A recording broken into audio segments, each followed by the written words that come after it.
अस्सलामु अलैकुम वरहमतुल्लाहि वबरकातुहू। मेरे भाइयों और बहनों, आप सब कैसे हैं? उम्मीद है कि अल्लाह ताला की रहमत से आप सब खैरियत से होंगे।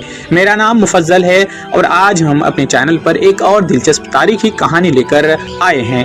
आज हम बात करेंगे जर्मियान बेगली की, जो कि अनातोलिया में एक बहुत अहम तुर्कमान रियासत थी। ये कहानी बहुत पुरानी है और उसमें बहुत सारी लड़ाइयाँ, रिश्ते और सबक छुपे हुए हैं। तो चलिए अपनी चाय का कप या दूध का गिलास ले लें, आराम से बैठे और हम शुरू करते हैं इस सफर को। जर्मियान बेगली की कहानी शुरू होती है 13वीं सदी के आखिर से, जब अनातोलिया में सल्जूक सल्तनत कमजोर हो रही थी। आपको पता है कि सल्जूकों पर मंगोलों ने 1243 में कोहे सादात की लड़ाई में हमला किया और उसके बाद उनकी ताकत टूट गई। जब सल्जूक सल्तनत कमजोर हुई तो अनातोलिया में बहुत सारी छोटी छोटी मुस्लिम रियासतें बन गई, जिनको बेगली कहते हैं। उनमें से एक थी जर्मियान बेगली। ये बेगली मगरिबी अनातोलिया में थी और उसका मरकज कोताहिया शहर था, जो कि आज के तुर्की में है। जर्मियान बेगली ओगोस तुर्कों के एक कबीले से बनी, जिसका नाम था जर्मियान। इस कबीले के लोग बहुत बहादुर और जंगजू थे। कहते हैं कि उनके आबा अजदाद मंगोलों के हमलों से बचने के लिए मशरिक से मगरिब की तरफ आए और सल्जूक सुल्तान के मातहत रहने लगे।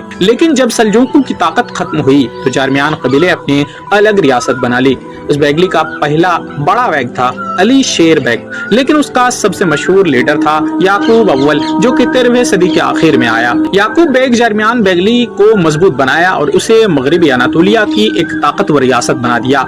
उस वक्त उनके इलाके में कोताहिया, उशाक, देनिजली, अफियोन जैसे शहर शामिल थे। ये इलाका बहुत जरखेज था और यहाँ से भरे एजेन तक ईसाई थी, जो कि तिजारत के लिए बहुत अहम था। अब सुनो जर्मियान बेगली कैसे ताकतवर हुई। याकूब बेग बहुत होशियार और बहादुर था। उसने देखा कि सल्जूक सल्तनत खत्म हो रही है और बाज़ंतीनी सल्तनत भी कमजोर हो रही है, तो उसने मौका देखकर अपनी ताकत बढ़ाई। उसने अपने इलाके में छोटी छोटी बेगलियों को अपनी रियासत में बिलाया और बाज़ंतीनियों के खिलाफ लड़ाई शुरू की। जर्मियान बेगली के फौज बहुत मजबूत थी और उनके पास अच्छे घुड़सवार थे। उन्होंने मगरिब की तरफ बहुत सारी जमीनें जीते और उनका सर बहरे एजेन के साहिल तक पहुंच गया। उस वक्त उनके पड़ोस में दूसरी बेगलियां भी थी, जैसे कि एदेन बेगली, सुरखान बेगली और मेंतशाह बेगली। ये सभी बाज़ंतीनियों से लड़ रही थी, लेकिन जर्मियान बेगली उन सब से ज्यादा ताकतवर थी।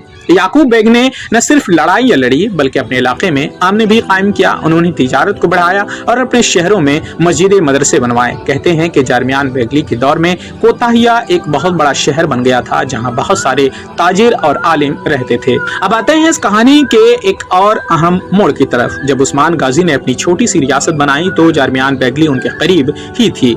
उस्मान गाजी का इलाका बेथेनिया में था, जो कि जर्मियान बेगली के शिमाल में था। शुरू में उस्मान गाजी और जर्मियान बेगली के दरमियान कोई बड़ी लड़ाई नहीं थी। उस्मान गाजी बाज़ंतीनियों से लड़ रहे थे और जर्मियान बेगली भी वही कर रही थी। जैसे जैसे उस्मान की ताकत बढ़ने लगी, जर्मियान बेगली को खतरा महसूस होने लगा। याकूब बेग को लगा कि उस्मान गाजी अगर ज्यादा ताकतवर हो गया तो वो उनके इलाके की तरफ बढ़ सकता है, इसलिए उसने उस्मान के खिलाफ कुछ छोटी लड़ाइयां लड़ी। लेकिन उस्मान गाजी उस वक्त ज्यादातर बाज़ंतीनी शहरों जैसे कि बुरसा और एजनिक को जीतने में मसरूफ थे, तो जर्मियान बेगली उनकी बड़ी लड़ाई न हुई, लेकिन दोनों के दरमियान दूरी बढ़ गई। अब 14वीं सदी की बात सुनो। जब याकूब अव्वल मर गया तो उसका बेटा मोहम्मद बेग जर्मियान बेगली का सरबराह बना। उस वक्त तक उस्मानी सल्तनत बढ़ रही थी और अनातोलिया में दूसरी बेगलों पर दबाव बढ़ रहा था। मोहम्मद बेग के दौर में जर्मियान बेगली कई तरफ से खतरा था। मशरिक में कारामान बेगली थी, जो कि बहुत ताकतवर थी और कोनिया पर कब्जा रखती थी।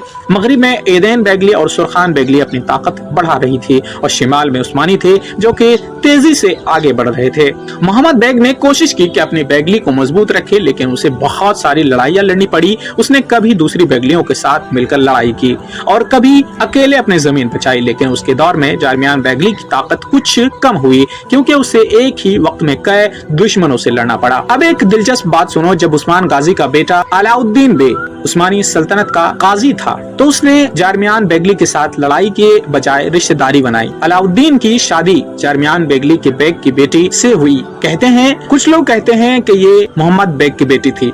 इस शादी से जर्मियान बेगली और उस्मानियों के दरमियान कुछ वक्त के लिए अमन हो गया, लेकिन भाइयों ये अमन ज्यादा देर न रहा। जब मोहम्मद बेग मर गया तो उसका बेटा याकूब दोम जर्मियान बेगली का बेग बना। याकूब दोम को उस्मानियों की बढ़ती हुई ताकत पसंद न थी। उसने सोचा कि उस्मानी अगर ज्यादा ताकतवर ہو گئے تو وہ درمیان بیگلی کو ختم کر دیں گے، اس لیے اس نے عثمانیوں کے خلاف دوبارہ لڑائی شروع۔ اب آتے ہیں درمیان بیگلی اور عثمانیوں کی بڑی لڑائی کی طرف۔ 1380 کے قریب جب عثمانی سلطنت مراد اول نے اپنی سلطنت کو مضبوط کیا تو اس نے درمیان بیگلی پر حملہ کیا۔